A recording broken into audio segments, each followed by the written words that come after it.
संसार में से कोई भी चीज़ हम उठा के देखें तो ये चीज़ सिद्ध है कि वो 5 चीज़ों से बनी हुई है, उससे बाहर नहीं होगी, उसी के अंदर होगी। और दूसरी बात ये है कि जो भी चीज़ इन 5 चीज़ों से बनी हुई है, जैसे संसार, कुछ भी उठाएंगे तो वो कंटिन्यूअसली उसका एक स्वभाव है। उसका स्वभाव क्या है? उसका स्वभाव ये है कि हर पल में वो बदल रहा है, हर चीज़ हर पल में बदल रही है, ये उसका स्वभाव है। और तीसरी चीज़ हमारे सामने ये आती है कि समय, वो समय के हिसाब से बदल रही है, हर पल में बदल रहा है। ये बहुत, हालांकि हम सब जानते हैं, लेकिन बहुत कमाल की बात है। ये 3 चीज़ें हमारे सामने आई संसार के विषय में। अब बात आई चेंज की, कि परिवर्तन हो रहा है, ये बहुत मेन बात है। तो परिवर्तन को अगर दूसरे लफ्ज़ों में देखा जाए कि जो चीज़ पहले नहीं थी वो बाद में भी नहीं रहेगी।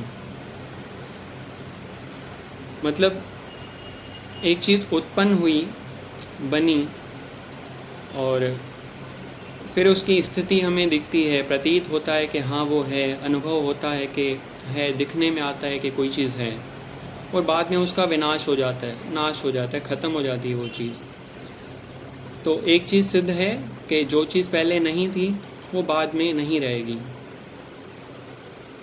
अगर हम इस बात से संतुष्ट हो जाएं कि चलो ठीक है कि जो चीज़ पहले नहीं थी बाद में नहीं रहेगी, एटलीस्ट जितनी देर के लिए है उतना समय के लिए तो हमें दिख रहा है, तो उतनी देर के लिए तो है हमारे पास वो चीज़।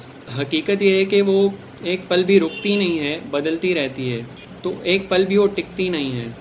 तो हम अपनी बुद्धि और समझ के अनुसार, अपनी इंटेलेक्ट के अनुसार इन फंडामेंटल एलिमेंट्स को अपनी मर्ज़ी से जो जो आकार देना चाहते हैं वो आकार तो इनमें आ जाता है, लेकिन जो इसका स्वभाव है वो ज्यों का त्यों रहता है, कि वो एक पल में बना दूसरे पल में बदलना शुरू हो जाता है, उसका विनाश होना शुरू हो जाता है। तो इसमें से एक बात समझ में आती है, या जैसे दूसरे लफ्ज़ों में बोला जाए कि एक चीज़ पहले नहीं थी जो वो बाद में भी नहीं रहेगी, उत्पन्न हुई और विनाश होना शुरू हो गया और लास्ट में विनाश हो गया। अब अगर हम ये कहें कि इस बात से संतुष्ट हों कि ठीक है, जो चीज़ पहले नहीं थी या बाद में नहीं रहेगी, तो हमारा क्या उससे? एटलीस्ट कुछ देर के लिए तो हमें दिखती है। तो फिर से वापस वही बात बोलूँगा कि अगर जो चीज़ हर पल में बदल रही है तो वो कैसे टिक पाएगी कुछ समय के लिए भी? तो हकीकत ये है कि वो टिकती नहीं है। ठीक है, इतना तो हमने समझ लिया, लेकिन जब अगर हमारे माइंड में अगर हमसे कोई पूछता है कि ये संसार क्यों है और इसको कौन चला रहा है, तो ये एक ऐसा सवाल है जहाँ पर बड़े बड़े दार्शनिक लोगों की जो सम्मान योग्य हैं, जो अपनी पूरी लाइफ डेडिकेट कर देते हैं इस सवाल को, इस सवाल का आंसर ढूंढने के लिए, तो अंत में वो भी कम्प्लीटली 100% एक्सप्लेन नहीं कर पाते कि आखिर ये क्यों है और इसके पीछे कौन है, इसको कौन चला रहा है। तो फाइनली जब वो किसी ठोस सबूत के साथ इस सवाल के जवाब पे नहीं पहुंच पाते, तो जितना अपनी मेहनत से उन्होंने प्राप्त किया है उतना अपने मत के अनुसार अपना पर्सपेक्टिव जहाँ तक वो पहुँचे हैं, जो जो समझा है उन्होंने, वो हमारे लिए छोड़ के जाते हैं।